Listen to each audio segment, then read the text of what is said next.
If you're coming to Scotland over the next few months, you might have seen some videos online about our accents and got scared. Like this one. Craig Newton. I just put down to Royal Edinburgh College to help get the job. There's too much discrimination in this town, man. I know what you're thinking. You might be coming to Scotland over the next few months, like I said, and you might see videos like this online and you might think, oh dear, I'm not going to be able to understand anyone. Are these people even speaking English? The answer to that is sometimes yes and sometimes no. We'll get to that in a minute. I'm here in this video to tell you to fear not, do not worry about it. You'll come to Scotland and you'll have a great time and you'll understand some of us some of the time. And that's good enough. Now I want to start this video by saying hello and welcome to this channel. This is Dreaming of Scotland and my name is Shaun, and please, if you're new here, hit the subscribe button and there will be lots more goodness all about Scotland right here on this channel for you to check out. It'll help you plan your trip to Scotland, it'll help you learn more about Scotland if you're interested, and just have a good time, alright? So good to see you here. Thanks for joining in. Subscribe like I said, hit the thumbs up and put the notification bells and whatever else you do. Thank you. Now I did a video on my channel where I was wearing this exact Scotland football t-shirt 6 years ago about this very same subject. In fact, I might even borrow the thumbnail because that video was on my main channel, which has now changed focus to other types of travel and is not focused on Scotland anymore. But nonetheless, that video on my main channel has had over 1 million views. And even until today, people watch that video time and time again to get some inspiration, to get some advice and some thinking about the Scottish accent, which tells me something that people are really interested in the Scottish accent. And I think it's because a lot of people are coming to Scotland, and like I said, you might be nervous about what you might expect to see when you get here. So I thought I would do a remake of that video that I made 6 years ago that's had millions of views already, and do it better. And talk you through some of the things properly. Because I look back at that video that I made 6 years ago and I cringe a little bit. I've got a big cringe for that video because mostly, as we say in Scotland, I was talking a loady mince. I was talking a loady mince, which means I was talking rubbish. Butter, loch, 7, woman, twirl, coupon, tube, dog, more, sour, Scotland, hour, heed, windy, aluminium, burglar, Glasgow, stupid, purple, status, card, potato, tonight, clothes, photo. It's long overdue that I would do a remake of that video, and here on this channel, which is all about Scotland, exclusively about Scotland, is the place to do it. The Scottish accent, the two places you're likely to come in Scotland when you visit, first of all, are going to be Edinburgh and Glasgow. So I think this is a useful topic to cover to get an idea of the differences, because you might listen to people from Edinburgh and Glasgow and think we're from different, not even different countries, different continents, but different planets. There's definitely some similarities in the way we speak and some of the language we use, but we speak very differently. Yes, if you go to Glasgow, some people do speak in a way that you might find difficult to understand. But like I said, fear not, people from Glasgow are very nice and very friendly. In fact, one of my favourite Glaswegians in the whole entire world, Sir Billy Connolly, put it this way. More fun at a Glasgow funeral than there was at an Edinburgh wedding, which not really appealed to me. Yes, Glaswegian people are friendly, they're very nice. If you go there, they're going to help you out, even if you don't understand what they're saying. They're not going to judge you for that. And I was looking through this documentary from the BBC from many years ago for some kind of inspiration for this video. I'll talk to you about that in a little second, but there's actually been some kind of cultural icons on TV over the last few years which show off the Glasgow accent. And I was quite surprised that this programme, which is called Chewing the Fat, actually did well outside of Scotland as well, like in the rest of the UK, because, like I said, it's proper, real deep Scottish accents in this series, and people outside of Scotland would probably have a difficult time understanding it. But nonetheless, Chewing the Fat was an icon on TV. It's into that mad ping pong patter, by the way. Nah, man, your ping pong was pinging all over the shop there. No chance of a goal, do you know what I mean? He's a gonk, you domper. That is a hilarious programme. There's some really classic comedy moments in it. Some things are kind of mildly inappropriate, but nonetheless, it is a funny programme. Here's some more of a Glaswegian accent for you. Billy Connolly again. There was about 7 seasons today. I didn't know. I was going to go out, but I didn't know what to wear. I really want to hammer home the point about the nuances of the Scottish accents and the differences, because Glasgow is a place on its own. Glaswegian is the accent that they have. And then here in Edinburgh, what's interesting is we have distinct accents within the city, alright?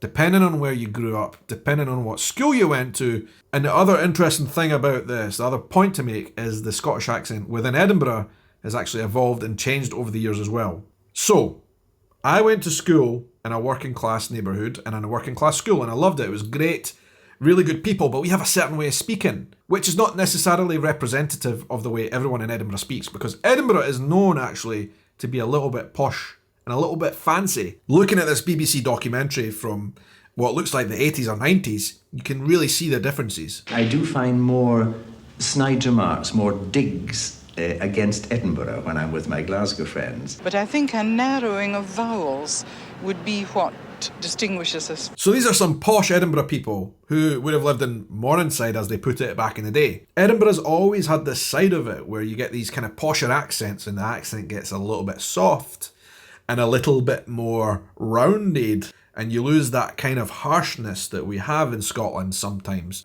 There is definitely a social class thing, alright? Edinburgh has some very famous private schools. Not the type of place I would have ever went to when I grew up, but nonetheless, these places exist.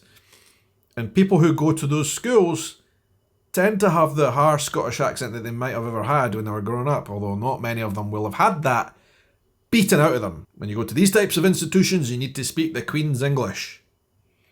And then people like me, who work in professional services, I work with a lot of English people, and I work in London quite a lot as well. And what that means is, and you know, people literally will say to me when I went to work, especially in the early days, they said to me they didn't understand a word I was saying. So when I went down to London and I lived there for 5 years, I had to adjust my accent a little bit. Alright? So it got a little bit softer, like I'm speaking now. And when I came back to Edinburgh, that stuck sometimes, depending on the social circumstance I was in. And it's really interesting actually, because I've been speaking to quite a few friends who've been in similar scenarios. Friends who, like me, maybe went to London for work or travelled or got involved with like charities that were involved with the royal family and stuff like that. And some of these people, and I can do this as well, at the click of their fingers can change their accent for the social circumstances that they're in. And I do wonder sometimes, do we do that so that people can understand us? Maybe. The second option is to make us feel as if we are more sophisticated than we are. And I think, to be honest with you, that is more touching on the point, touching on the sore point. Because there are a lot of Scottish people, particularly those who, I don't know, want to do well in their career with the global companies and working in London and la-da-da-da-da, kind of have this self-cringe about their Scottishness and where they grew up. And they don't want to admit that to anyone. And by changing their accent into something that's maybe more palatable for other ears, if you know what I mean, that is the honest truth of the matter, coming from someone who has done that themselves. But I think over the last few years, what's been interesting is that a lot of young Scottish people have actually rebelled against that and said, you know what, this is our accent, this is how we speak. We are not going to change it for anyone or anything. And I think that is brilliant, because when I went to school in the 90s, it was taught to me from teachers, from, you know, lots of people in society, that if I spoke the way I was speaking, I wouldn't get anywhere in life. And so that's why a lot of people end up adapting their accents, especially from Edinburgh. This is a very Edinburgh thing. And you definitely see it. You go into like lawyers' offices and accountants' offices and like professional services, financial services in Edinburgh, and you'll find people who have that really, really soft, posh Scottish accent. Upper class Edinburgh, dare I call it? I think that's what I will call it. Or maybe Newtown Edinburgh. But the truth is, growing up, where I grew up, working class neighbourhoods, brilliant places to grow up in Edinburgh, we spoke differently. We spoke more like Spud from Trainspotting. Good luck, Spud. Cheers, Catboy. Now, remember, What? if they think you're no trying, you're in trouble, right? First hint of that and they'll be on to the DHS. Spud is a character and the actor, Ewan Bremner, both from Edinburgh, and portraying a working class Edinburgh person, and that's how we would have spoke. Maybe not quite as fast as that on all occasions, but certainly something along those lines. So there is that to be aware of here in Edinburgh. There's those two different types of accents. You get the very fast, broad and harsh-edged Scottish accent, and then you get the softer one that seems like we might have a bit of an egg in our mouth. I think I need to touch on the subject, though, of Scots, because again, when I was growing up, younger, I was told I was speaking slang by teachers and all the rest of it. But again, like I said, there is this movement of young people who are coming together and rebelling against that and saying, no, this is not slang, because actually this is a language and it's called Scots. It's distinct and it makes up all the criteria of what you would classify a language as. Back in the day, hundreds of years ago, you had famous Scots writers and poets. Rabbie Burns, for example, great example. He wrote and he spoke in Scots. It was accepted and it was celebrated back in those days, and it was part of a dictionary that we had, and it just disappeared. And then it became known as slang, which is actually quite tragic if you think about it. And indeed, you get lots of anecdotal stories like that for people who say they went to school, they were told by teachers they could no longer speak it, or even worse, people who lived in the West Coast and the Highlands used to speak Gaelic, for example, growing up, and it was taught out of them. It was said, you can't speak Gaelic, you need to speak English first. And that is one of the reasons why that language has diminished the way it has, and almost at the stage of death. And then we have other regional dialects which are really interesting as well. So for example, if you go up to the northeast of Scotland, like Aberdeen and then upwards in that little corner, they have a very distinct dialect called Doric, which you could almost say is a whole separate language on its own, and they speak very uniquely up there. So we have pockets like that where people speak very different from the rest of Scotland, which is, you might find surprising considering the fact that Scotland is a very small country. You've got all these little dialects, you've got Scots as a language, you've got Gaelic, you've got the kind of posher, softer English that some of us speak as well. And then you've got other like dialects from like the islands and the West Coast, the Orkney Islands, they speak very differently as well. And I'll share some interesting resources with you in the links in the description of this video, so make sure you go and check them out. So hopefully that gives you a little bit of a background and a bit of an update to that video that we did 6 years ago that I still look back and cringe on. I actually think I'm going to disable that video on my main channel because a lot of people are looking at that and it gives me the cringe. It's like it doesn't represent me anymore. And I attempted to do the Glaswegian accent and I just should not do that because I can't do it. So now we're kind of at a bit of a fun stage of this video. I wanted to introduce a couple of words in Scots that we might use. And some of these words we use daily even today. And some of these words would have been more old fashioned and we don't tend to use them that much anymore, but nonetheless, here they are. Braw. Braw means good. Something that's good. It's braw. It's a braw day. Blether. Let's have a wee blether. It means have a chat. Discussion. Auld. Meaning old. Boggin. If something is boggin, it is disgusting. Remember, these are all words from the Scots language. Aye means yes. Dinny means don't. Tatty, and it's a potato. So as you can see, we've got these words that we use in Scotland that are part of the Scots language, and you don't really find them anywhere else in the English language, and you're probably going to come across these words if you come to Scotland. And to get finished with this video, there's something else you might find funny. There are words in Scotland that we struggle to say. Words in the English language. I can say them now a little bit better just because like I've travelled a lot and I've kind of softened my accent a wee bit. And because I've done that, I've been able to say some of these words. But certainly if I went way back when I was younger, I would have struggled like everyone else. Burglar, I even still can't say them, to be honest with you.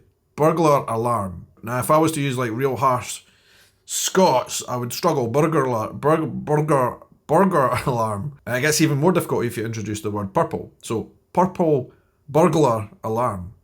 Scottish people will struggle with that, and so do I, clearly. Irish wrist watch.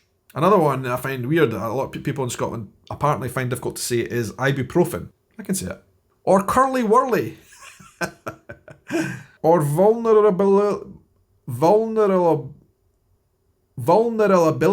Scottish people struggle with these types of words. Maybe it's something to do with our vocabulary. Another word that we struggle with. Or jewelry. See, if I went posh, I can say jewelry. But if I went really Scots, jewelry, it's more difficult. So that was a bit of an amusing video, an update to that video that I did on my main channel all those years ago, which has had so many views. Hope you found it interesting, enlightening, and let me put your mind at rest. If you come to Scotland, do not worry about it. You'll have a good time and we'll help you out because we're friendly and nice people in Scotland and we want to accommodate everyone and want everybody to have a good time here. So don't worry about it. Come here and have a good time. You'll understand some of us, some of the time, but not all of us. That is a reality, but it's okay. It's fine. We'll have a laugh. You'll enjoy yourself because Scotland is a great place and we've got great people. So feel welcome and I hope to see you here soon. Thank you for watching this video. Great to see you here. Like I said before, if you're new to the channel, hit the subscribe button and let's keep in touch in the comments down below with your thoughts. I would love to hear your thoughts in the comments. Thank you for watching and I'll see you again soon.